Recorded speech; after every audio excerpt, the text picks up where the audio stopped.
बहुमुखी प्रतिभा के धनी और सकारात्मक दृष्टिकोण रखने वाले डॉक्टर विवेक पंडित जी ट्रेनर के रूप में लोकप्रियता हासिल कर चुके हैं। अपनी कार्यकुशलता और बेहतरीन प्रदर्शन की वजह से उन्होंने ऑथर, कोच और प्रोफेसर के अलग अलग रोल्स में भी अपनी खास पहचान स्थापित की है। Doctor Vivek Pandit ji business management और पर्सनालिटी डेवलपमेंट के क्षेत्र में communication, effective online offline teaching, leadership programmes, image enhancement, public speaking, time and stress management जैसे ट्रेनिंग टॉपिक्स के एक्सपर्ट भी हैं। मैनेजमेंट में डॉक्टरेट अर्जित कर चुके डॉक्टर विवेक पंडित जी प्रोफेसर के तौर पर Jaipuria college of management, IIPM, Maharana institute of journalism आदि संस्थानों में अपनी सेवाएं प्रदान कर चुके हैं। उन्होंने UP academy of administration and management, Tata Motors, IRITM, UP police आदि बेनिफिशियरीज के लिए भी अपनी उपयोगिता सिद्ध की है। फ्रीलांस जर्नलिस्ट और ब्लॉगर का कार्य भी कर रहे डॉक्टर विवेक पंडित जी लगभग 20 से ज़्यादा किताबों के लेखन के लिए भी प्रसिद्ध हैं।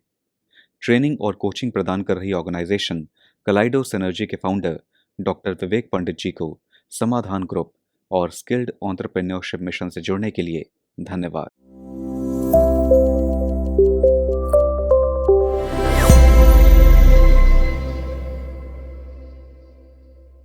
एंटरप्रेन्योर्स नमस्कार, बिजनेसमैन नमस्कार। दोस्तों, आप सबका स्वागत है। मेरा नाम डॉक्टर विवेक पंडित है और मैं फिर हाजिर हूँ आपके समक्ष एक इंटरेस्टिंग टॉपिक के साथ। और आज का विषय और आज का फोकस रहेगा, मेरे पीछे जो स्लाइड आपको दिख रहा है, कस्टमर्स पे। बहुत ही इम्पोर्टेंट एस्पेक्ट हर बिज़नेस का। कस्टमर्स हैं तो बिज़नेस है, और कस्टमर्स ही हमारे बिज़नेस को वैल्यू देते हैं।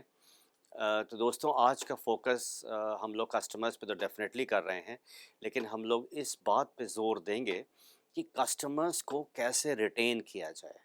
Retaining customers, what are the strategies that we can utilize to ensure कि जो कस्टमर्स हैं हमारे हमारे पास ही रहें और ज़्यादा बढ़ें। क्योंकि एक कस्टमर्स का ध्यान रखना ही ज़रूरी नहीं है। एक खुश, हैप्पी, सैटिस्फाइड कस्टमर और बिजनेस लेके आता है। वो हमारा साथ नहीं छोड़ता है, साथ ही साथ हमारे लिए काफ़ी पब्लिसिटी करता है, मार्केटिंग करता है। और हमारे बिजनेस के लिए, विश्वास मानिए, आप सबको मालूम है कि बहुत ही फ़ायदेमंद चीज़ है कस्टमर्स का रहना। और एक सैटिस्फाइड, खुश कस्टमर्स का रहना वो और भी ज़्यादा फ़ायदेमंद है। तो दोस्तों, आइए आगे बढ़ते हैं। और सबसे पहले इसी बात पे थोड़ी सी और डीपली चर्चा करते हैं कि ऐसा क्या ज़रूरी है कि हम कस्टमर्स का ध्यान रखें। ये तो हम जानते हैं कि कस्टमर्स इम्पॉर्टेंट हैं, पर why should we take good care of the customers? What is the need for retaining the customers? तो एक बहुत ही पुरानी कहावत है कि customer is the king. Customers define करते हैं आपके बिज़नेस को, और हम लोग बिज़नेस में हैं क्योंकि हमें कस्टमर्स से उनको खुश करना है, उनको सेटिस्फाई करना है, उनकी प्रॉब्लम्स को हल करना है। क्योंकि इसी ग्राउंड पे कस्टमर की लॉयल्टी हमारे प्रति बनेगी। कस्टमर जो हम प्राइस मांगते हैं वो देगा हमें, पर उसके लिए हमें इंश्योर करना है कि कस्टमर को हमें किंग की तरह ट्रीट करना है। सो वो जो पुरानी कहावत है, कस्टमर इज़ किंग। सो हम कहेंगे customer is not just the king. वो इतना इम्पोर्टेंट है कि आपकी दे मेक आवर बिजनेस गो। वो हमारे पूरे बिजनेस को सस्टेन कर रहे हैं, वो उसको ग्रो करने में मदद कर रहे हैं और आगे बढ़ने में मदद कर रहे हैं। तो कस्टमर्स का role is very important. That is the important thing to remember. Customer is not just the king, they make our business go. Customers को हमें रिटेन करना है, हम इस एस्पेक्ट पे लगे हुए हैं। और एक खुश कस्टमर, एक satisfied customer on an average 10 customers और लेके आता है। तो ये इजाफा, ये ग्रोथ हमें मिल रही है because we are keeping our customers happy and satisfied. So ये एस्पेक्ट ज़रूरी रखना है कि हमें अपने कस्टमर्स को खुश रखना है, सैटिस्फाई करना है, जो उनकी प्रॉब्लम है हम अच्छे से अगर हेल्प कर रहे हैं अपने प्रोडक्ट के साथ, अपनी सर्विस के साथ, तो एक सैटिस्फाइड कस्टमर और लोगों को बताएगा अपनी जो सक्सेस स्टोरी है, अपनी सैटिस्फैक्शन की जो स्टोरी है और लोगों से डिस्कस करेगा, तो ये हमारे बिज़नेस के लिए बहुत ही फ़ायदेमंद चीज़ है। दोस्तों, एक और इम्पॉर्टेंट एस्पेक्ट जो हमें ध्यान में रखना है कि कस्टमर्स इम्पॉर्टेंट हैं, ये हम समझ रहे हैं, उस पे हमें काम भी करना है। जो पुराने कस्टमर्स हैं उनको रिटेन करने में, उनको मेंटेन रखने में, उनको लॉयल रखने में हमें ज़्यादा फ़ायदा है, कॉस्ट उसमें कम लगती है बनिस्बत कि हम नए कस्टमर्स तलाश करें, नए कस्टमर्स ढूँढें। सो बहुत ही आसान है to retain old customers in comparison to finding new customers। तो ये इम्पॉर्टेंट एस्पेक्ट दोस्तों हम लोग यहाँ कंसिडर कर रहे हैं। कस्टमर्स की इम्पोर्टेंस हम समझ रहे हैं, साथ-साथ हम इस सवाल का जवाब अब दे रहे हैं कि कस्टमर्स हमारे लिए रिटेन करना क्यों ज़रूरी है। कस्टमर्स तो इम्पॉर्टेंट हैं ही, साथ-साथ उनको रिटेन करना ही क्यों इम्पॉर्टेंट है।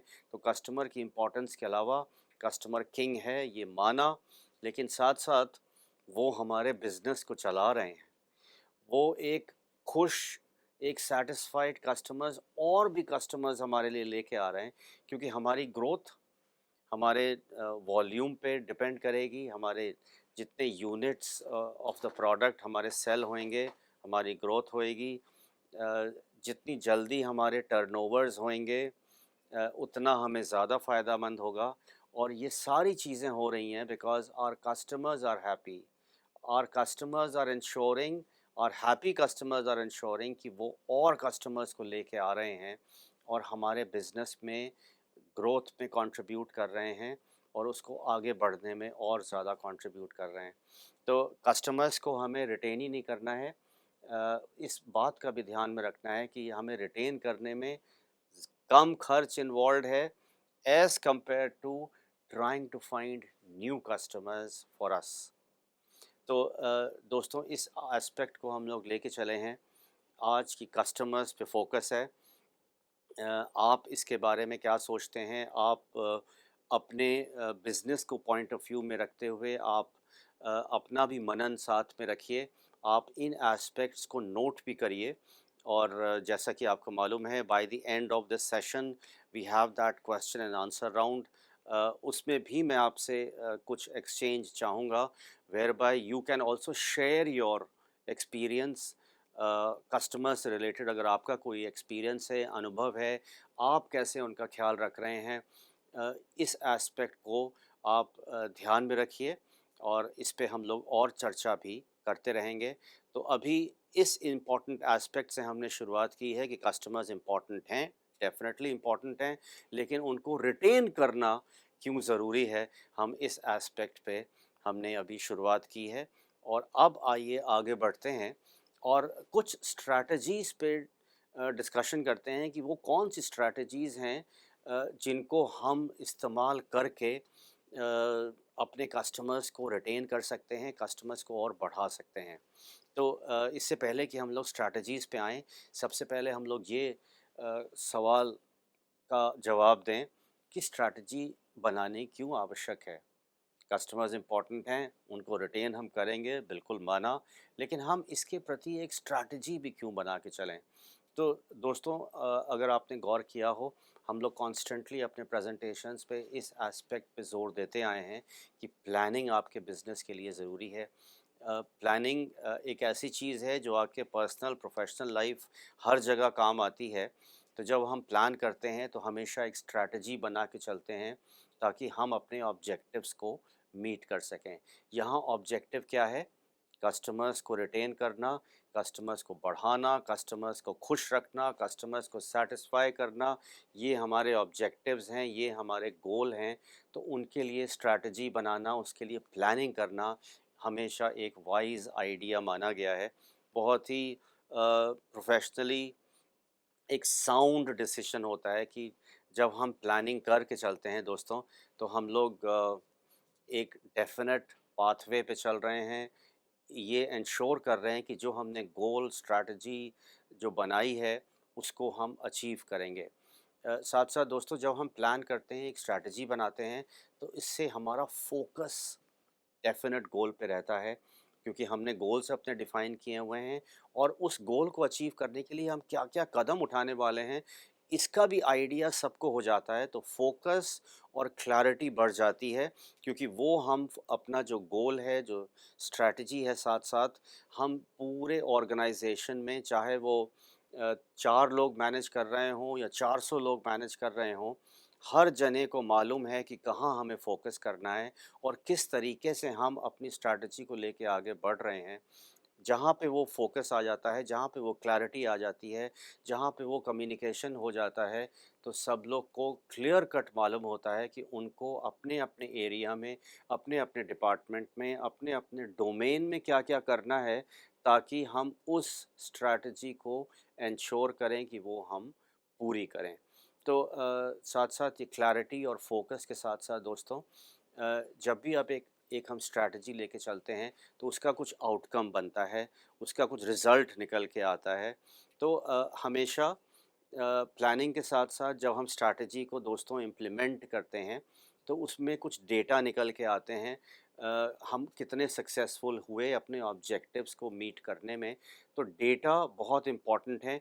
और जहाँ बिज़नेस और एंटरप्रेन्योरशिप की बात कर रहे हैं, तो जितना आप अपनी इन्फॉर्मेशन को रिकॉर्ड करेंगे, आपके लिए काम आपका आसान होगा, क्योंकि हर पीरियड में कंपैरिजन पॉसिबल होगा कि पिछले साल आपने कैसा किया था, पिछले साल इस मई के महीने में आपने कैसे अचीव किए थे अपने गोल्स और targets in comparison to June. April में आते-आते आपको आइडिया हो जाएगा कि मई में क्या हम उम्मीद रखें, depending upon the weather, depending upon the product. तो साथ-साथ जितना आप रिकॉर्ड करते जाएँगे अपने आउटकम्स, अपने रिज़ल्ट्स, तो आपको कंपैरिज़न में भी दोस्तों आसानी रहेगी, आपको डेटा को कोलेट करने में भी आसानी रहेगी। इससे आपकी डिसीज़न मेकिंग जो स्टैंडर्ड है और क्वालिटी है दोस्तों, वो और बढ़ जाता है। आपको मॉनिटर करने में आसानी हो जाती है, आपको कंपैरिज़न जहाँ पे आप कर रहे हैं, तो अब आपको नए कदम क्या उठाने हैं, क्या पुरानी स्ट्रैटेजी जो हमने लगाई थी वो सक्सेसफुल हो रही है कि नहीं? क्या उसमें अब कुछ तब्दीली करने की ज़रूरत है दोस्तों? तो कॉन्स्टेंटली हमें ये मैसेजेस आती रहती हैं। उससे एक क्लैरिटी रहती है, फ़ोकस रहती है। पूरे ऑर्गेनाइज़ेशन में या ख़ास डिपार्टमेंट्स में ये क्लियर इन्फॉर्मेशन पहुंच जाती है कि हमें ये कदम उठाने हैं, या ये कदम जो हमने पिछली बार उठाए थे वो अब ठीक नहीं है, उनको चेंज करने की आवश्यकता है। तो हमेशा प्लानिंग, स्ट्रेटजाइज़ करना हमेशा फ़ायदेमंद रहता है हर एक बिज़नेस के लिए। और यहाँ हमारा ऑब्जेक्टिव है बहुत इम्पोर्टेंट एस्पेक्ट पे, कस्टमर्स पे, जिस पे हम लोग फोकस कर रहे हैं आज। और हम इसको इंश्योर कर रहे हैं कि हम अपने कस्टमर्स को रिटेन करें और नए और कस्टमर्स उसमें जोड़ें। इन जो पुराने हमारे जो लॉयल कस्टमर्स हैं, जो सैटिस्फाइड खुश कस्टमर्स हैं, कैसे हम इनको यूटिलाइज़ करें ताकि हमें ये और कस्टमर्स लेके आएँ, ये सारा फोकस है। सो प्लानिंग बहुत ज़रूरी है दोस्तों। एक स्ट्रैटेजी बना के चलेंगे। तो हम लोग अब डिस्कस करने वाले हैं वो कौन-कौन सी स्ट्रैटेजीज़ हैं जो कि आप भी अपना सकते हैं in order to retain your customers and to get more customers for yourself. तो ये हम लोग ने माना कस्टमर्स की इम्पोर्टेंस, क्यों हम उनको इतना इम्पोर्टेंस देते हैं, हमें उनको रिटेन करना क्यों आवश्यक है, स्ट्रैटेजी बनाना क्यों एक ज़रूरी है, और अब आगे चल के देखते हैं वो कौन सी स्ट्रैटेजीज़ हैं जो कि हम अपना सकते हैं अपने अपने बिज़नेस के लिए, अपने अपने प्रोडक्ट्स के लिए, अपनी अपनी सर्विसेज के लिए, ताकि हम बेहतर से बेहतर ग्रोथ करें और अपने कस्टमर्स को हैप्पी रखें, सैटिस्फाइड रखें, और as it is said that अपने बिज़नेस को और ज़्यादा ग्रो करें। तो आइए आगे बढ़ते हैं और नंबर वन स्ट्रैटेजी देखते हैं कि कौन सी है वो जिससे हमारे कस्टमर्स खुश रह सकते हैं, हम उन्हें रिटेन कर सकते हैं।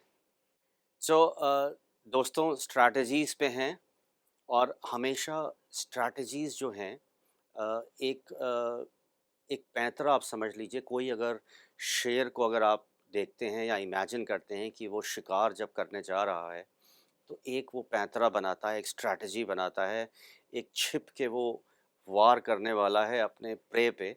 तो वैसे ही स्ट्रैटेजीज़ इसलिए आवश्यक हैं कि हम ऐसा मूव करें ताकि हम अपनी गोल पे पहुँचें, जो हमने पहले ही से प्लान किया हुआ है, जो हमने से पहले तय किया हुआ है।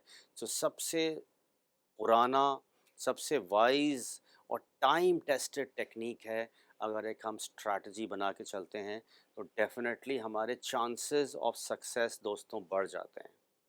तो ये बहुत इम्पॉर्टेंट एस्पेक्ट है टू रिमेंबर कि हम अपनी स्ट्रैटेजी बनाएं और उसको ध्यान में रखें कि वो हमारे गोल तक अचीव होने में डेफिनेटली कारगर और पॉपुलर भी रहेंगी और मजबूत भी रहेंगी। तो सबसे पहली स्ट्रैटेजी दोस्तों है प्रोवाइड एक्सेप्शनल सर्विस।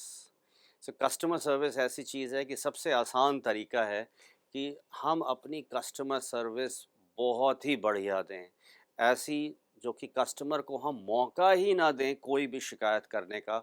और ये सबसे आसान तरीका है कि हम जो भी उसे सर्विस प्रोवाइड कर रहे हैं, वो हम इंश्योर करें कि वो बेस्ट ऑफ द सर्विस हो। उसमें जो कस्टमर की जो उम्मीदों पे हम खरे उतरें, ऐसा हमें कोशिश करना है। और ताकि वो जो मैसेज जाएगी, तो ऑटोमैटिकली वो कस्टमर सैटिस्फाइड रहेगा, साथ-साथ वो लॉयल रहेगा। लॉयल का मतलब इधर है कि वो बार-बार आपके प्रोडक्ट की तरफ आ रहा है और बार-बार वही परचेज़, वही डिमांड कर रहा है कि हमें यही वाला प्रोडक्ट चाहिए, हम किसी और कंपनी के पास नहीं जाएँगे, हम इसी प्रोडक्ट को खरीदेंगे क्योंकि हमें यहाँ की सर्विस से हम बहुत ही सैटिस्फाइड हैं। सो दोस्तों ये ज़रूर रहता है कि कस्टमर्स एक प्रोडक्ट से दूसरे प्रोडक्ट में जाते हैं ट्राई करने के लिए, curiosity factor, price factor, whatever. लेकिन आपको अपने बिजनेस के लिए, अपने प्रोडक्ट और अपने सर्विस के लिए कोशिश करनी है कि हम एक्सेप्शनल सर्विस दें।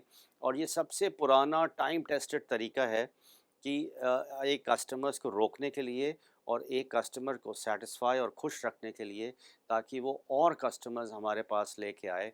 तो नंबर वन जो स्ट्रैटेजी है जो कि आप वैसे ही समझते होंगे अब तक, कि हमें एक्सेप्शनल सर्विस, एक्सेप्शन मतलब उसमें कोई कमी नहीं रहे, अनब्लेमिश्ड आपको सर्विस प्रोवाइड करनी है। चाहे वो बिफोर सेल्स हो, ड्यूरिंग सेल हो या आफ्टर सेल हो। सो हमेशा परचेज करना एक एक्सपीरियंस होता है, कस्टमर के लिए अनुभव होता है। तो वो अनुभव अगर अच्छा होएगा खरीदते समय, खरीदने से पहले और सामान खरीदने के बाद या सर्विस लेने के बाद भी, उसका अगर वो पॉज़िटिव इम्पैक्ट जाता है दोस्तों, आपका काम बन गया। आपने वो अचीव कर लिया जो कि आपके बिज़नेस के लिए बहुत ही ज़रूरी है। और वो है कि राइट एक्सपीरियंस प्रोवाइड करना, राइट फ़ील देना कस्टमर्स को। और वो आप कैसे कर रहे हैं? बहुत बढ़िया सर्विस के साथ। सो दोस्तों आपने खुद ही महसूस किया होगा, अगर आप कहीं रेस्टोरेंट में जाते हैं, कहीं खाना खाने जाते हैं, तो वो उस जगह की कैसी सर्विस है आपको पता चल जाता है वहाँ पे एक्सपीरियंस करके। और वहाँ का वातावरण कैसा है, क्योंकि वो भी इम्पोर्टेंट है। जब आप कहीं रेस्टोरेंट में खाना खा रहे हैं, कितनी जल्दी आपका ऑर्डर आ रहा है, कितनी ह्यूमिलिटी से, अच्छे से वहाँ के जो सर्व करने वाले हैं आपको ट्रीट कर रहे हैं, खाने की क्वालिटी कैसी है, उसके बाद कितनी जल्दी वहाँ पे सर्विसिंग हो रही है। ये सारे एस्पेक्ट को देखते हुए आप हमेशा एक मन ही मन, बगैर किसी से पूछे, एक आपके पास मैसेज जाता है कि हाँ, यहाँ पे तो मज़ा आ गया। सो वैसा ही एक्सपीरियंस आपको अपने प्रोडक्ट के लिए देना है, आपको अपनी सर्विस के लिए देना है, ताकि वो कस्टमर मन ही मन कहे कि मज़ा आ गया ये प्रोडक्ट, ये सर्विस यूज़ करके या उस एक्सपीरियंस को अंडरगो करके। क्योंकि यही फ़ील गुड फैक्टर दोस्तों एक्स फैक्टर बनता है आपके प्रोडक्ट के लिए, आपके सर्विस के लिए। और वो सैटिस्फाइड कस्टमर फिर से लौटता है आपके उस एक्सपीरियंस को रीलिव करने के लिए, साथ-साथ 10 लोगों को कम से कम और लेके आता है कि ये आप प्रोडक्ट या ये सर्विस या ये कंपनी का आप ट्राई करिए, आपको मज़ा आ जाएगा। सो सबसे इम्पोर्टेंट स्ट्रैटेजी है दोस्तों, प्रोवाइड एक्सेप्शनल सर्विस। आपको भी पूरी कोशिश करनी है कि जो भी आप बिज़नेस कर रहे हैं, उसमें जो भी सर्विस आप प्रोवाइड कर रहे हैं, आप इंश्योर करिए कि आपकी वहाँ कहीं से भी कोई त्रुटि ना रह जाए, कोई कमी ना रह जाए, ताकि जो आप एक्सपीरियंस प्रोवाइड कर रहे हैं, that is one of the best for your customer. So number 1 strategy, provide exceptional service to your customers. आइए आगे बढ़ते हैं और देखते हैं नंबर 2 स्ट्रैटेजी क्या है। दूसरे नंबर पे दोस्तों आ रही है, क्योंकि हमें रिटेन करना है अपने कस्टमर्स को। जो कस्टमर्स हमारे पास आ रहे हैं वो हमारे पास रहेंगे तो चांसेस और बढ़ेंगे कि वो हमारे प्रोडक्ट और सर्विस को इस्तेमाल करें। तो एक संबंध बनाने हैं यहाँ पे, हमें रिलेशंस इंश्योर करने हैं कि वो मज़बूत रिलेशंस बने हमारे कस्टमर्स के साथ। तो दोस्तों, अगर आप अपने चारों तरफ देखिए, ऐसी-ऐसी कंपनीज़ हैं जो अपने कस्टमर्स का बहुत ध्यान रखते हैं और वो एक इमोशन प्ले करते हैं, एक रिलेशन बिल्ड करने की कोशिश कर रहे हैं, क्योंकि उस रिलेशन में ही लॉयल्टी आएगी। तो उनके एडवर्टाइज़मेंट्स में वो झलकता है, वो रीच आउट कर रहे हैं अपने कस्टमर्स को, ताकि ये जो संबंध बने वो ऐसा परमानेंट और ऐसा मज़बूत संबंध बने कि वो कस्टमर फिर कहीं ना जाए, वो हमारे पास ही आए। यही स्ट्रैटेजी दोस्तों आपको भी लेके चलनी है। आपको इंश्योर करना है कि जो हमारे पास, जो हमारा प्रोडक्ट एक बार जिसने यूज़ कर लिया, फिर वो कहीं नहीं जा सकता है। तो आपको ये कैसे इंश्योर कर पाएंगे? आप कर पाएंगे अच्छी क्वालिटी देके, अपने प्रोडक्ट की अच्छी क्वालिटी, अपने सर्विस की अच्छी क्वालिटी देके, और आप ये इंश्योर करेंगे कि जो हम वायदा कर रहे हैं उसको पूरा करें। जहाँ आप ये एस्पेक्ट पे ध्यान देने लगते हैं, कस्टमर आपका खुश और सैटिस्फाई होने लगता है, और वो आपके बिज़नेस का, आपके प्रोडक्ट का रॉयल बन जाता है एकदम, फिर छोड़ता नहीं है आपको। यही हमें इंश्योर करना है कि हम वो जो संबंध बनाने शुरू करें, वो परमानेंट हों और वो बहुत ही मज़बूत हों, जो कि आसानी से ना टूटें। जो हम कॉन्स्टेंटली यहाँ कोशिश कर रहे हैं, ये इंश्योर करने की कि हमारा कस्टमर हमारे पास रहे और मज़बूती से हमारा बिज़नेस को वो कंट्रीब्यूट करता रहे, by way of his loyalty, by way of his purchases and repurchases, और साथ-साथ और भी कस्टमर्स को वो पॉजिटिव मैसेज दे कि ये प्रोडक्ट और ये सर्विस बहुत ही अच्छी है। सो नंबर 2 स्ट्रैटेजी है, स्ट्रॉन्ग संबंध बनाइए दोस्तों। नंबर 1 थी एक्सेप्शनल सर्विस, सेकंड है कि ये जो संबंध बन रहा है आप में और आपके कस्टमर के बीच में, ये रिलेशन मज़बूत रहे, स्ट्रॉन्ग रहे, रोबस्ट रहे, ताकि वो आपका बिज़नेस और ज़्यादा ग्रो करे। आइए दोस्तों आगे बढ़ते हैं और देखते हैं नंबर 3 स्ट्रैटेजी क्या कहती है। दोस्तों, कुछ टाइम टेस्टेड और भी तरीके हैं। लॉयल्टी प्रोग्राम्स अगर आप देखिए, बड़े-बड़े ब्रांड ये इंश्योर करते हैं कि हर कस्टमर के लिए एक लॉयल्टी प्रोग्राम शुरू किया जाए। बार-बार जब भी वो परचेज़ करते हैं, कुछ पॉइंट्स, रिवॉर्ड्स के तरीके से उन्हें क्रेडिट करते हैं कि आप हमारे पास दोबारा आए। उसको वो उसको एक्सेप्ट कर रहे हैं और वो रिवॉर्ड कर रहे हैं। तो वो लॉयल्टी को एनकरेज कर रहे हैं। कुछ गिफ्ट दे रहे हैं, कुछ फ्रीबीज़ देते हैं, कुछ अवार्ड देते हैं, बार-बार उस लॉयल्टी को एंश्योर करने के लिए कि वो हमारे पास कस्टमर्स लौट के आएँ, वो बेनिफिट्स ट्रांसफ़र कर रहे हैं। ये एक तरीका है टू एंश्योर कि कस्टमर्स हमारे पास फिर से लौट के आएँ। तो वो स्ट्रॉन्ग रिलेशन बनाने के लिए देखिए, उन्होंने एक कस्टमर का कार्ड बना दिया, और उसमें जितने भी पॉइंट्स क्रेडिट हो रहे हैं, वो ऑटोमैटिकली जब वो परचेज़ करते हैं, तो वो उस कार्ड में ऐड हो जाते हैं डिजिटली, और वो सारा कंप्यूटर कंट्रोल्ड है। कस्टमर जब भी चाहे उन पॉइंट्स को रिडीम कर सकता है, उसके बदले में और परचेज़ेस कर सकता है। तो वो पॉइंट्स भी ऐसे दे रहे हैं ताकि वो कैश में नहीं कन्वर्ट हो रहे हैं, लेकिन जब आप रीपरचेज़ेस करते हैं तो उसमें आपको एक्स्ट्रा फ़ायदा मिल जाता है। कितनी सारी कंपनीज़ हैं जो ये फ़ॉर्मूला यूज़ कर रहे हैं, जहाँ कुछ एडवांटेज, कुछ रिवॉर्ड, कुछ ऐसे प्रोग्राम्स रन कर रहे हैं ताकि वो एनकरेज कर रहे हैं कि कस्टमर्स बार-बार लौट के आएँ हमारे पास। दोस्तों, इसी में और भी तरीके हैं। एक रेगुलर कुछ एप्रिसिएशन इवेंट्स ऑर्गेनाइज़ करना, ख़ास ऐसा प्रोग्राम आपने बनाया जहाँ पे आप आपके जो वैल्यूड कस्टमर्स हैं, जो लॉयल कस्टमर्स हैं, आप उनको रिवॉर्ड कर रहे हैं या कुछ स्पेशल ऑफ़र उनके लिए लेके आए हैं।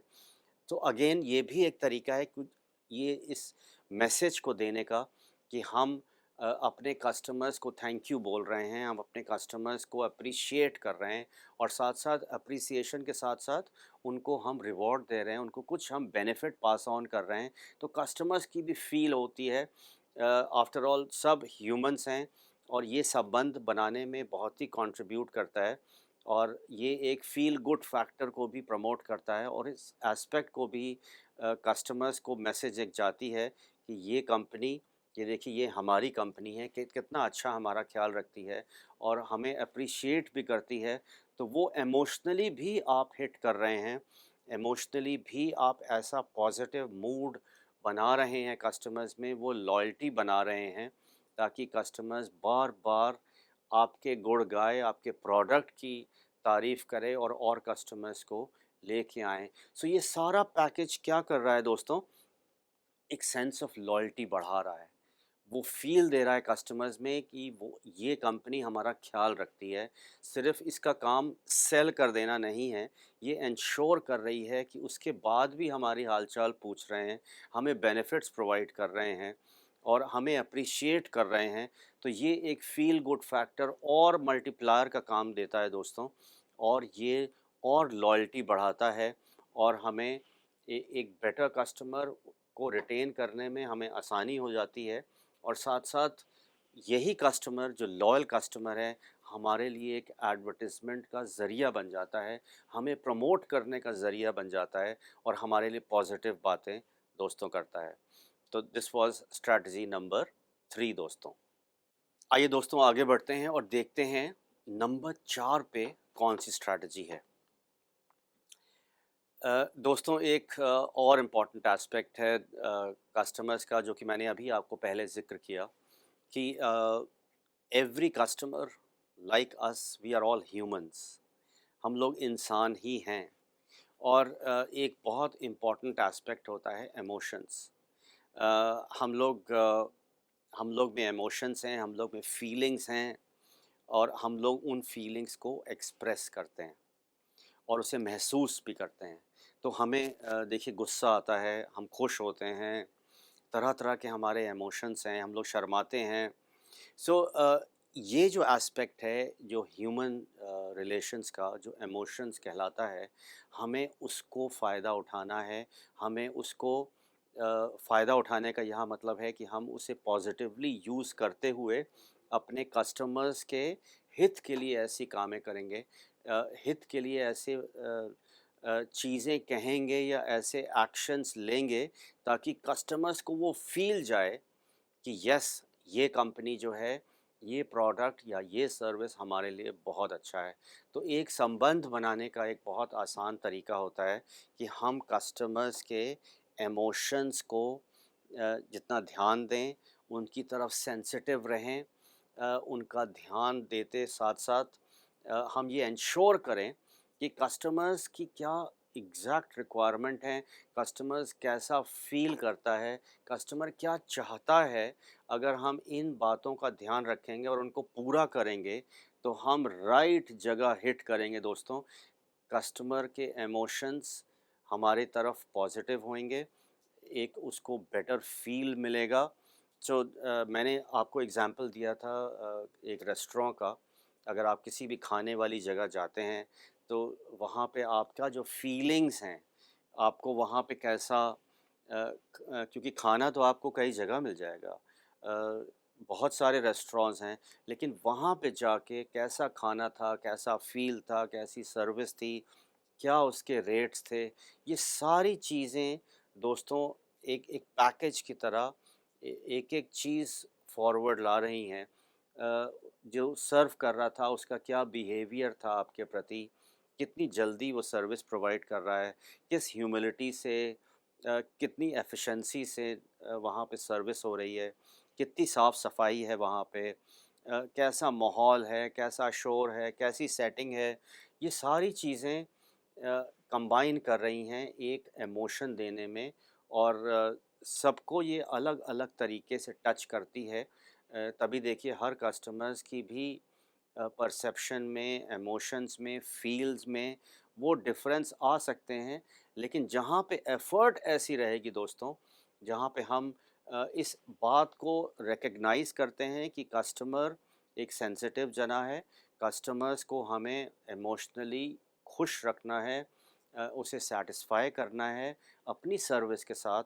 जहाँ हम इस तरीके से सोचने लगते हैं, प्लानिंग करने लगते हैं, स्ट्रैटेजाइज़ करने लगते हैं, तो हमारा रिज़ल्ट आउटकम हमेशा अच्छा होएगा। सो इमोशंस जो हैं बहुत इम्पोर्टेंट एस्पेक्ट हैं हर जीवन के। और उसको अगर हम वैल्यू समझते हुए अपनी स्ट्रैटेजी बनाएँगे, या ऐसी चीज़ें कहेंगे या ऐसी चीज़ करेंगे या उस बातों का हम ध्यान रखेंगे, उसका दोस्तों आउटकम हमेशा अच्छा आएगा। एक कस्टमर खुश होएगा, सैटिस्फाई होएगा, रिटेन्ड रहेगा, लॉयल रहेगा और कस्टमर्स को लेके आएगा। तो चौथे नंबर की दोस्तों ये जो स्ट्रैटेजी है, पर्सनलाइज़ योर रिलेशन। स्ट्रॉन्ग संबंध तो हम बना ही रहे हैं, पर वो अपनापन और दोस्तों जितना बढ़ेगा एक प्रोडक्ट में और एक कस्टमर में, उतना ही ज़्यादा लॉयल रहेंगे कस्टमर्स, उतना ही ज़्यादा रिटेन्ड रहेंगे और कस्टमर्स को भी लेके आएँगे आपके बिज़नेस के प्रति। तो दोस्तों ये है strategy number 4, personalise your relation with the customer. Right दोस्तों, आगे बढ़ते हैं और देखते हैं नंबर 5 की स्ट्रैटेजी, और वो है फीडबैक। हम जो भी काम कर रहे हैं, हम जो भी सर्विस प्रोवाइड कर रहे हैं दोस्तों, जो भी हमने रिवॉर्ड्स, लॉयल्टी पॉइंट्स, तरह-तरह से एप्रिसिएशन इवेंट्स, हम उनके इमोशंस का ख़्याल रख रहे हैं, अच्छी प्रोडक्ट दे रहे हैं। लेकिन उसके बावजूद भी कस्टमर के दिमाग में क्या चल रहा है, उसका कैसा अनुभव रहा है, उससे वर्बली या लिख के फीडबैक लेना, उसकी बातें सुनना कि उसका अभी कैसा एक्सपीरियंस है, उसे कैसा लगा। तो अक्सर मैंने रेस्टोरेंट का आपको बार-बार एग्ज़ाम्पल दे रहा हूँ, आप देखिए तो कभी-कभी शेफ़ भी आपके पास आते हैं या मैनेजर भी आएँगे, "सर आपको खाना कैसा लगा? यहाँ आपको रेस्टोरेंट कैसा लगा?" ये सवाल जो है, इसी बात का की तरफ इशारा कर रहा है कि यहाँ फ़ीडबैक हमें चाहिए। फ़ीडबैक कितना इम्पोर्टेंट है दोस्तों, कि हम जो भी एफ़र्ट कर रहे हैं, जो भी हमारा प्रोडक्ट है, जो भी हमारी सर्विस है, जो भी हम एक्शंस ले रहे हैं, उसका क्या नतीजा निकल रहा है? कस्टमर्स अभी भी कैसा फ़ील कर रहे हैं? क्योंकि जब कोई बोलता है तो वो उसमें से सच निकलता है और वहाँ से हमें भी टिप मिलेगा कि अभी भी क्या-क्या कमी रह सकती है। तो कस्टमर फ़ीडबैक लीजिए दोस्तों, रिटन, वर्बल, जैसे भी हो सके आप अपने प्रोडक्ट, अपने सर्विस का फ़ीडबैक लीजिए। तरह-तरह से ऐसे पॉइंट्स बनाइए जहाँ पे आप अपने कस्टमर से फ़ीडबैक ले सकते हैं। दोस्तों सिर्फ फीडबैक लेना इम्पोर्टेंट नहीं है, जो हमें फीडबैक में जो इन्फॉर्मेशन आ रही है या कुछ ऐसे सजेशंस हैं या कुछ अगर कमी रह गई है हमारी तरफ से, उस पे एक्शन ज़रूर लीजिए। उन सजेशंस पे या कोई त्रुटि रह गई है, उस पे एक्ट ज़रूर करिए। We must act on the suggestion, क्योंकि ये एक्शन ही इस बात को एंश्योर कर रहा है कि हम कस्टमर का ध्यान रख रहे हैं। कस्टमर इम्पोर्टेंट है हमारे लिए, उस पे भी हम एंश्योर कर रहे हैं कि हाँ, ये वाक़ई में सच है। तो उन बातों पे एक्ट करना ज़रूरी है। और दोस्तों एक्ट ही करना नहीं, वापस अगर आप उस एस्पेक्ट को कस्टमर्स के पास जाके बताते हैं, थैंक यू करते हैं कि आपने ये हमें पॉइंट आउट किया, ये आपने सजेशन हमें दिया और आपके सजेशन के बेसिस पे हमने ये और इम्प्रूवमेंट किया है या ये चेंज लाए हैं या ये फ़ीचर हमने और बढ़ाया है, कस्टमर और अच्छा महसूस करता है। तो सारा साइकोलॉजिकल प्ले दोस्तों यहाँ पे है, उसी एस्पेक्ट को लेके कि हम में इमोशंस होते हैं और यहाँ पे हम अपनी एफिशिएंसी दिखा रहे हैं, अपनी सेंसिटिविटी दिखा रहे हैं और ये एंश्योर कर रहे हैं कि हम जो सजेशन, जो फीडबैक हमें कस्टमर से मिल रहा है, हम उन पे एक्शन ले रहे हैं और साथ-साथ ये हम कम्युनिकेट भी कर रहे हैं कि आपके सजेशंस, आपके क्रिटिकल एनालिसिस के बेसिस पे हमने ये चेंजेस लाए हैं या ये देखते हुए कि आप लोग को ये तकलीफ़ हो रही है या ये आपकी रिक्वायरमेंट थी, हमने ये चेंजेस और किए हैं। तो दोस्तों ये एक कांस्टेंट प्रोसेस है, तो जितनी आप फीडबैक लेंगे, जितना आप वापस में इंफॉर्मेशन लेंगे कस्टमर से, उतना आपके लिए आसान होगा to strategize, to formulate your plan of action for ensuring कि आपकी सर्विस और बेहतर बने, ये आपको एंश्योर करना है। तो 5वें नंबर की सिंपल स्ट्रैटेजी है feedback, gate feedback from your customers. आइए आगे बढ़ते हैं और देखते हैं 6 नंबर पे स्ट्रैटेजी क्या कह रही है और 6 नंबर की स्ट्रैटेजी इसी एस्पेक्ट को देखिए, जो संबंध हम लोग बना रहे हैं अपने कस्टमर्स को, स्टे इन टच। कस्टमर से जो लिंक हमने बनाया है, जो मजबूत लिंक बनाया है, जो इमोशनल बॉन्ड हम बिल्ड कर रहे हैं, उसको कायम रखिए। It is a continuous process. Regular updates provide करिए अपने कस्टमर्स को। ये तरह-तरह से एसएमएस से माध्यम से, ईमेल्स के थ्रू, आजकल डिजिटली हम लोग कनेक्टेड हैं, सोशल मीडिया पे हम लोग कनेक्ट कर सकते हैं, एप्लीकेशंस के थ्रू रेगुलर इन्फॉर्मेशन जितनी जाती रहेगी वो कनेक्ट बना रहता है दोस्तों।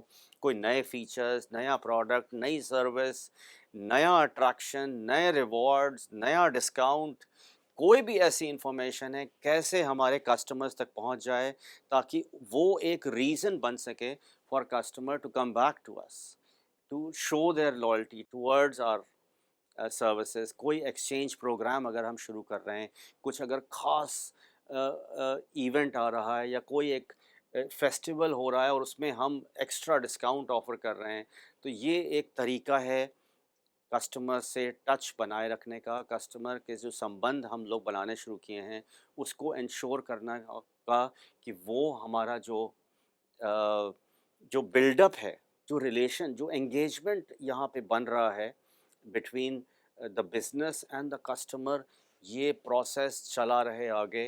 दोस्तों आगे ही आगे बढ़े, इसकी क्वालिटी में भी इजाफ़ा होए, कस्टमर और लॉयल बने और कस्टमर को लेके आएँ। ये कांस्टेंट मैसेज दोस्तों हमें अपने कस्टमर्स तक पहुँचानी है और यही हमारी बनती है strategy number 6, stay in touch. वो संबंध में कांस्टेंट कुछ ना कुछ इजाफा करते जाइए दोस्तों। आइए आगे बढ़ते हैं और देखते हैं 7 नंबर की स्ट्रैटेजी कौन सी है। दोस्तों हम लोग आ गए हैं स्ट्रैटेजी नंबर 7 पे। तो नंबर 1 दोस्तों स्ट्रैटेजी थी कि एक्सेप्शनल सर्विस प्रोवाइड करिए। यहाँ पे अगर आप गौर करेंगे, बहुत ही सिमिलर यहाँ पे शब्द यूज़ किए हुए हैं। ऑफर एक्सेप्शनल सर्विस के बदले में वैल्यू, यहाँ पे शब्द आ गया है। तो दोस्तों अगर एक नाम हम यहाँ पे लेंगे, टाटा कंपनी का जब आप जैसे ही नाम सुनते हैं तो एक सेंस ऑफ अश्योरेंस, एक कॉन्फिडेंस आता है कि हाँ टाटा का ये प्रोडक्ट है तो एकदम सही होगा। तो ये जो फील है, ये जो वैल्यू है, ये टाटा ने कितने बरसों में बिल्ड की है। ये बगैर उनके प्रोडक्ट को देखे हुए या टेस्ट किए हुए या जाने, हम लोग में एक कॉन्फिडेंस आता है कि हाँ ये टाटा का प्रोडक्ट है, अच्छा होगा। करण जौहर की फ़िल्म है तो उसमें अच्छे गाने होंगे। अरिजीत सिंह अगर ये गाना गा रहा है तो अच्छा ही गा रहा होगा, राइट? सो एक वैल्यू प्रोवाइड करिए। ये आप मान के चलिए कि आपके बिज़नेस में जो प्रोडक्ट है या सर्विस है, उसकी हम वैल्यू, जो सेंस ऑफ वैल्यू है, कैसे बढ़ा सकते हैं। अगर हम इंश्योर कर रहे हैं कि हमारे सारे प्रोडक्ट्स बहुत ही A1 होते, जो भी हम प्रोडक्ट लेके आएंगे उसकी क्वालिटी बेमिसाल होएगी, तो ये हम एक वैल्यू प्रोवाइड कर रहे हैं। अब ये वैल्यू और भी तरीके से दोस्तों हम प्रोवाइड कर सकते हैं कि हम अपने प्रोडक्ट के साथ हमारी सर्विस भी हमेशा ऐसी रहती है, किसी को हम मौका नहीं देते हैं। हमारे लिए कस्टमर इज़ द किंग और कुछ नहीं है, वो तो सबसे बड़ा राजा है और हम उसे इंश्योर करते हैं कि हम उसको बेस्ट प्रोवाइड करें। हम ऐसा एक्सपीरियंस प्रोवाइड करते हैं जो कि कोई ऐसा नहीं प्रोवाइड कर रहा है, राइट? तो ये एक ऐसी चीज़ होती है दोस्तों जो कि किसी और कॉम्पिटिशन से एकदम अलहदा होती है, हट के होती है। वो एक मैसेज जाती है अपने कंज्यूमर को कि ऐसी चीज़, ऐसा अनुभव आपने पहले कहीं नहीं देखा है। ये हमारे स्टैंडर्ड्स हैं, राइट? तो ये एक एक्सेप्शनल वैल्यू प्रोवाइड करना, ये हम कोशिश कर रहे हैं कि कस्टमर भी कहे वाह! मज़ा आ गया, राइट? तो ऐसे खाने की जगहें भी हैं, ऐसे प्रोडक्ट भी हैं, ऐसी कंपनीज़ भी हैं जो कि एंश्योर कर रही हैं कि हम ऐसी सर्विस प्रोवाइड करेंगे या ऐसा प्रोडक्ट देंगे कि लोग तो रिटेन्ड होएँगे ही और उसकी वैल्यू वो समझेंगे कि कितनी ज़बरदस्त है और वो एक वजह बन जाएगी for customer to remember the product और the service.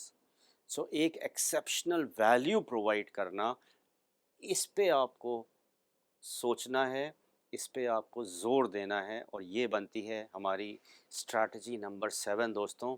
Offer exceptional value. Exceptional मतलब ऐसी बेमिसाल जिसने सोची ना हो या ऐसी उम्मीद की हो और आप उस पे एकदम खरे उतर रहे हैं, बार-बार लगातार। आइए दोस्तों आगे बढ़ते हैं और देखते हैं 8वें नंबर की स्ट्रैटेजी क्या कहती है। सो दोस्तों हमेशा ये होता है कि एक कहावत भी है कि रात गई बात गई या अपना मतलब निकल गया तो आप पहचानते भी नहीं। Maintain post purchase followups. Sale हो जाने के बाद भी कैसा ट्रीटमेंट रहता है कंपनी का, ये एक बिजनेस के लिए बहुत एक मौका रहता है to ensure good relations with the customer. Sale के बाद भी अगर आप फॉलो अप करते रहते हैं तो वो एंश्योर करता है कि कस्टमर की अटेंशन भी आप बनाए रखते हैं। कस्टमर को वो फ़ील देते हैं कि हाँ, ये कंपनी का सिर्फ मेन इंटरेस्ट सेल करना नहीं है, बल्कि इसका भी एंश्योर करना है कि सेल हो जाने के बाद भी क्या रिएक्शन रहता है। वो एंश्योर कर रहे हैं कि हम कोई तकलीफ़ तो नहीं है, हम कैसा एक्सपीरियंस कर रहे हैं, कुछ और तो ज़रूरत उसमें रिक्वायरमेंट नहीं है। तो इससे फ़ायदा होता है कि जब हम बार-बार फ़ॉलो अप करते हैं तो कस्टमर को हम एंश्योर कर रहे हैं, एक हमें फ़ीडबैक भी मिल रहा है और साथ-साथ कस्टमर को वो हम मैसेज दे रहे हैं कि हाँ, हम आपकी चिंता करते हैं, हाँ, वी केयर फॉर यू। और हमें फ़ीडबैक भी मिल रहा है कि कस्टमर ठीक तो है, सैटिस्फाइड तो है, कोई उसमें कमी तो नहीं रह गई है। क्योंकि हमें वहाँ पे एक मौका मिलेगा कि अगर कोई कमी रह गई है तो हम उसे ठीक कर सकते हैं और कोई अगर डिससैटिस्फैक्शन है तो वो दूर कर सकते हैं। तो अक्सर आप देखिए जब आपकी गाड़ी जब सर्विसिंग पे जाती है और वापस आपके पास जब लौट आती है, आपने उसका पेमेंट कर दिया है, जो-जो आप चाहते थे वो सर्विस हो गई है, उसके बाद भी आपके पास एक फ़ोन आता है और आपसे पूछते हैं, "सर आपने सर्विसिंग कराई थी पिछले हफ़्ते, सब कुछ ठीक चल रहा है? कोई कमी तो नहीं रह गई?" और अगर रह गई है तो अगर आप बताते भी अरे मैंने ये बोला था, ऐसा नहीं हुआ या अभी भी ये फ़ील हो रहा है, सर आप आपको तकलीफ़ देंगे, आप एक बार फिर आ जाइए, हम वो भी दूर कर देते हैं, वी आर वेरी सॉरी। यहाँ पे पूरा इंश्योर किया जा रहा है कि हमने सर्विस देने के बाद भी अगर कोई कमी रह गई है, तो इससे बेहतर है कि वो एक कस्टमर हमारे हाथ से निकल जाए, हम उसे रिटेन करें और कस्टमर को वो फ़ील दें कि हाँ, ये कंपनी हमारी चिंता करती है। तो please maintain post purchase. Sale के बाद भी जो संबंध हैं, वो फ़ॉलो-अप्स करते रहिए हमें फ़ीडबैक मिलने में और कोई अगर कस्टमर डिससैटिस्फ़ाई हो गया है, खुश नहीं है, तो हम उसे वापस अपने एक्शन से अपनी जो कमी रह गई है उसको पूरा करके वापस ला सकते हैं। ये इसका फ़ायदा होता है और ये थी हमारी strategy number 8, maintain post purchase follow-ups. और आइए देखते हैं नंबर 9 की स्ट्रैटेजी क्या है और वो कहती है खूब एनकरेज करिए अपने कस्टमर्स को कि वो हमें और रेफ़रेंस दें। वो हमें और कस्टमर्स के पास ले जाएँ, एक नए कस्टमर्स को मौका दें, एक नए कस्टमर्स की लीड दें क्योंकि ये कस्टमर हमारे लिए सैटिस्फाइड है, खुश है और वो कस्टमर हमें और ला सकता है। लेकिन कभी-कभी आपको खुद बोलना पड़ता है। हो सकता है वो कस्टमर्स औरों को बोल रहा हो और वो कस्टमर्स अभी भी इतने कन्विंस्ड ना हों जो कि आप उन्हें कन्विंस कर सकते हैं। तो रेफ़रल्स लीजिए, कस्टमर्स को बोलिए कि आपको अगर आप रेफ़र करते हैं और अगर आपके कस्टमर्स बनते हैं नए आपके रेफ़रेंस है, तो आपको उसमें डिस्काउंट मिलेगा, आपको उसमें रिवॉर्ड मिलेंगे। कितनी कंपनीज़ ऐसे करती हैं कि वो उसका बेनिफिट भी देती हैं। कस्टमर्स और कोशिश करते हैं कि ताकि नए से नए कस्टमर्स हम इस प्रोडक्ट या सर्विस या इस कंपनी के साथ जोड़ें। इसमें क्या हो रहा है दोस्तों, वर्ड एंड माउथ की पब्लिसिटी हो रही है और जब एक कस्टमर दूसरे कस्टमर को बताता है अपने मुँह से, तो वो एक ज़्यादा उसकी वैल्यू रखता है, वो ज़्यादा फ़ायदेमंद रहता है और एक और लॉयल कस्टमर्स आपके लिए पैदा करता है। सो इस एस्पेक्ट को खूब एनकरेज करिए कि आपके कस्टमर्स नए कस्टमर्स के रेफ़रेंस दें, लीड्स प्रोवाइड करें क्योंकि एक सबसे आसान तरीका है नए कस्टमर्स जोड़ने का। अगर एक सैटिस्फाइड और खुश कस्टमर से लीड लेंगे, तो आपको और प्रोस्पेक्टिव कस्टमर्स मिलेंगे दोस्तों। ये थी हमारी 9 नंबर की स्ट्रैटेजी और आइए देखते हैं कि 10वें नंबर पे आज के प्रेजेंटेशन के लिए क्या है हमारे लिए। दोस्तों हम लोग कस्टमर के रिटेंशन पे आज पूरा प्रेजेंटेशन लगे हुए हैं और 10वें नंबर पे जो आज की आखिरी स्ट्रैटेजी है लेकिन किसी भी किस्म से कम नहीं है, वो है मॉनिटर द कस्टमर चर्न। यानी कि दोस्तों सब कुछ अच्छा चल रहा है, हमारे कस्टमर्स अच्छे हैं, लॉयल कस्टमर्स हैं, नए कस्टमर्स को जोड़ रहे हैं, हम उन्हें रिवॉर्ड्स दे रहे हैं, वो हमें रेफ़रेंस दे रहे हैं, हम वो बार-बार हमारे पास लौट रहे हैं, खुश रह रहे हैं, जो नहीं खुश भी हैं, हम उन्हें इंश्योर कर रहे हैं कि वो नई सर्विस हम प्रोवाइड करें, उनकी जो प्रॉब्लम्स हैं उनको दूर करें। लेकिन साथ-साथ दोस्तों एक और एस्पेक्ट है एक किसी भी इंसान का, हम लोग रेगुलरली चेंज भी चाहते हैं। वो बदलाव हर जना एक्सपेक्ट करता है।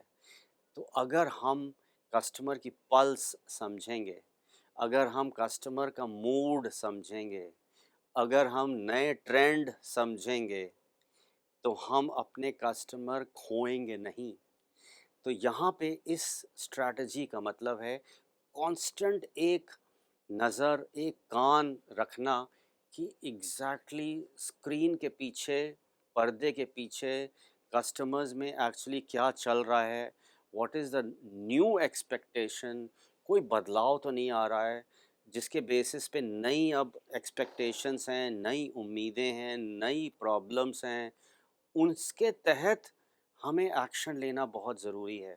कभी-कभी कुछ चीज़ें कही नहीं जाती हैं लेकिन अपने आप होती जाती हैं। तो हमें अब और दूरदर्शिता दिखानी है, हमें इस एस्पेक्ट का भी ध्यान में रखना है, बहुत ही सेंसिटिवली ध्यान रखना है कि कस्टमर और क्या बदलाव चाह रहा है और क्या चेंज आ रहा है। तो कितनी इंडस्ट्रीज़, कितने प्रोडक्ट्स ऐसे जुड़े हुए हैं जो कि कॉन्स्टेंटली देखिए दोस्तों चेंज होते जाते हैं।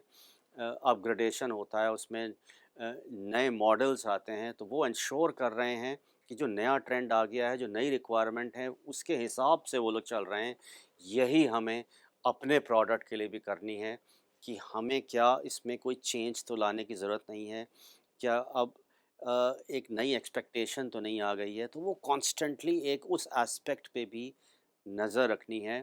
तो ये स्ट्रैटेजी बनती है 10 नंबर की, मॉनिटर द कस्टमर चर्न कि अंदर से और क्या मैसेज आ रही है, कोई और बड़ा चेंज तो नहीं आ रहा है, कोई फैशन में तब्दीली तो नहीं है, कोई ट्रेंड में तब्दीली तो नहीं है, जिसके हिसाब से हमें बदलना ज़रूरी है।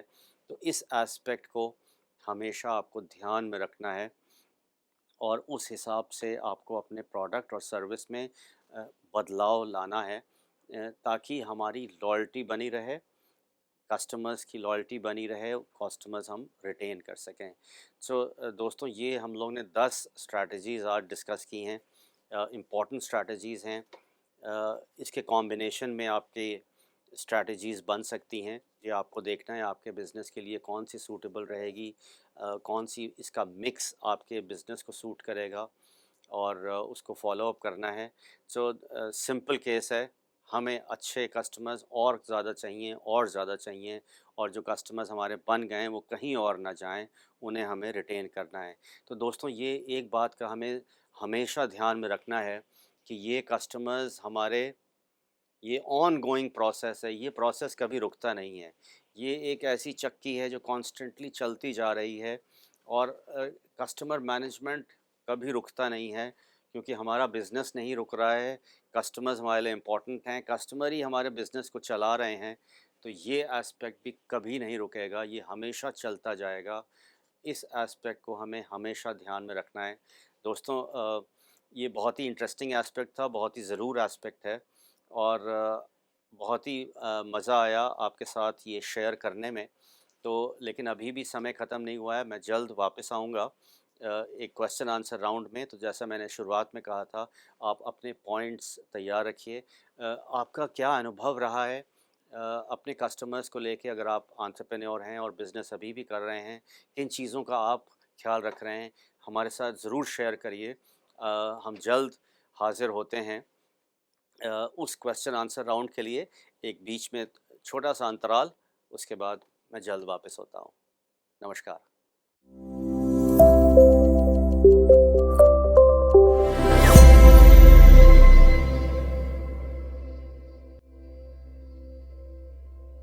बिजनेस पाठशाला के बिजनेस आइडिया सेगमेंट में आप जानते हैं रोज कुछ नए बिजनेसेस के बारे में, और आज हम आपके लिए लेकर आए हैं plastic and allied products business ideas. आज का पहला बिजनेस आइडिया है पेट बॉटल। लिक्विड प्रोडक्ट्स को स्टोर करने के लिए हमेशा ही हम लोग कुछ अच्छी और हाइजीनिक बॉटल की तलाश में रहते हैं। पेट बॉटल इसी तरह की एक हल्की, ट्रांसपेरेंट और हाइजीनिक लिक्विड स्टोरेज बॉटल होती है। इन्हें पेट पॉलीइथाइलीन टेराफ्थलेट प्रीफॉर्म्स का इस्तेमाल करके बनाया जाता है। ये 100% रिसाइक्लेबल और सेफ होती हैं। इन्हें सिंगल यूज प्लास्टिक बॉटल के जैसे यूज किया जाता है। Mineral water, soft drinks, oils, acid, fruit juice, liquid solutions इत्यादि के स्टोरेज के लिए पेट बॉटल बेस्ट होती हैं। इस बिजनेस की कुछ जरूरी रिक्वायरमेंट्स इस तरह से हैं। पेट बॉटल बिजनेस को 100 मिलीलीटर की 8000 बॉटल्स पर डे की कैपेसिटी के साथ शुरू करने के लिए तकरीबन 1200 से 1500 स्क्वायर फीट एरिया की रिक्वायरमेंट होती है। पेट बॉटल मेकिंग मशीन की कॉस्टिंग 9 लाख प्लस जीएसटी होती है, जिसमें 15 से 20 किलोवाट इलेक्ट्रिसिटी यूज होती है। इस बिजनेस के लिए 5 से 6 मैन पावर की भी आवश्यकता होती है, और इस बिजनेस के द्वारा आप 15% से 20% तक प्रॉफिट आसानी से कमा सकते हैं। अब आते हैं आज के दूसरे बिजनेस आइडिया पर, पेट जार। हम सभी को खाने का सामान स्टोर करने के लिए हमेशा ही कंटेनर्स की जरूरत होती है। आजकल मार्केट में पेट जार अवेलेबल हैं, जो प्लास्टिक के बने ट्रांसपेरेंट, कलरलेस, काफी लाइट वेट और सेफ कंटेनर्स होते हैं। पेट प्रीफॉर्म्स को रॉ मटेरियल के तौर पर यूज करके इन जार्स को बनाया जाता है। ये जार केमिकल फ्री होते हैं और फूड प्रोडक्ट्स को स्टोर करने के लिए काफी अच्छे रहते हैं। इन्हें अलग अलग साइज, शेप और क्वांटिटी का बनाया जा सकता है। ये मल्टीपर्पज जार होते हैं। इनमें processed food items, cosmetic products, medicine इत्यादि इजीली स्टोर किए जा सकते हैं। पेट जार बिजनेस को 5000 पीसेस पर डे की कैपेसिटी के साथ शुरू करने के लिए तकरीबन 1500 से 2000 स्क्वायर फीट एरिया की रिक्वायरमेंट होती है। पेट जार मेकिंग मशीन की कॉस्ट 16 से 18 लाख तक होती है। इस मशीन के लिए 45 किलोवाट तक इलेक्ट्रिसिटी की नीड होती है। साथ ही इस बिजनेस के लिए 12 से 15 मैन पावर की आवश्यकता होती है। इस बिजनेस से आप 10% से 15% तक प्रॉफिट अर्न कर सकते हैं। आज का हमारा तीसरा बिजनेस आइडिया है पीवीसी पाइप्स। पीवीसी पाइप्स को majorly drainage, sewage, plumbing, construction, irrigation और इलेक्ट्रिसिटी फिटिंग आदि में यूज किया जाता है। पीवीसी पाइप्स प्लास्टिक के हॉलो सिलेंड्रिकल ट्यूब्स होते हैं। इन्हें polyvinyl chloride polymer plasticizer DOP का यूज करके बनाया जाता है। रिजिडिटी के लिए इन पाइप्स में सीपीई का यूज किया जाता है। पीवीसी पाइप में करोजन और केमिकल रिएक्टिवनेस का कोई इश्यू नहीं आता है। ड्यूरेबल होने की वजह से ये पाइपिंग के लिए सूटेबल होते हैं। पीवीसी पाइप्स को डोमेस्टिक, कमर्शियल और इंडस्ट्रियल पर्पसेस के लिए यूज किया जाता है। बात करें अगर पीवीसी पाइप्स के बिजनेस रिक्वायरमेंट्स की, तो अगर आप इस बिजनेस को 50 केजी प्रति घंटे की कैपेसिटी से शुरू करना चाहते हैं, तो इसके लिए एरिया रिक्वायरमेंट लगभग 1500 से 1800 स्क्वायर फीट तक होगी। पीवीसी पाइप्स की मशीन कॉस्ट 22 से 25 लाख तक होती है, जिसमें 40 से 45 किलोवाट तक इलेक्ट्रिसिटी यूज होती है। इस बिजनेस में 38 से 40 लाख की टोटल इन्वेस्टमेंट और 8 से 10 मैन पावर की आवश्यकता होती है। इस बिजनेस से आप 10% से 15% तक प्रॉफिट मार्जिन अर्न कर सकते हैं। अब बारी है हमारे आज के आखिरी बिजनेस आइडिया की, जो है साइनेज बोर्ड। साइनेज बोर्ड एक ऐसा बोर्ड है जिसमें एलईडी बल्ब से इल्यूमिनेटेड ब्रांड लोगो इंडिकेट होता है। साइनेज बोर्ड कंपनी सर्विसेज को इजीली शोकेस करने के लिए काफी अच्छा होता है। इन्हें डिफरेंट कलर की acrylic sheet, ACP, aluminium composite panel और एलईडी बल्ब से बनाया जाता है। इन्हें जनरली एडवर्टाइजमेंट और कंपनीज की मार्केटिंग के लिए यूज किया जाता है। साइनेज बोर्ड से शॉप, होटल और मॉल के होर्डिंग या बैनर इत्यादि बनाए जाते हैं। इस बिजनेस आइडिया को अपना बिजनेस बनाने के लिए कुछ रिक्वायरमेंट्स जो ध्यान में रखनी होंगी वो इस प्रकार हैं। पहली रिक्वायरमेंट एरिया की होती है, जो इस बिजनेस के लिए लगभग 1000 स्क्वायर फीट तक होती है। साइनेज बोर्ड की मशीन कॉस्ट 17 से 20 लाख होती है, जिसमें 5 से 7 किलोवाट इलेक्ट्रिसिटी रिक्वायर्ड होती है। 4 से 5 मैन पावर के साथ लगभग 25 लाख की इन्वेस्टमेंट करके इस बिजनेस को शुरू किया जा सकता है। स्मॉल स्केल पर इस बिजनेस को शुरू करके आप 25% से 30% तक का प्रॉफिट आसानी से कमा सकते हैं। उम्मीद है कि ये सेशन आपके लिए लाभकारी सिद्ध हुआ होगा। अभी आप जूम सेशन के माध्यम से एक्सपर्ट से डायरेक्टली कनेक्ट कर सकते हैं। जूम सेशन का लिंक आपको YouTube चैट बॉक्स में मिल जाएगा। धन्यवाद।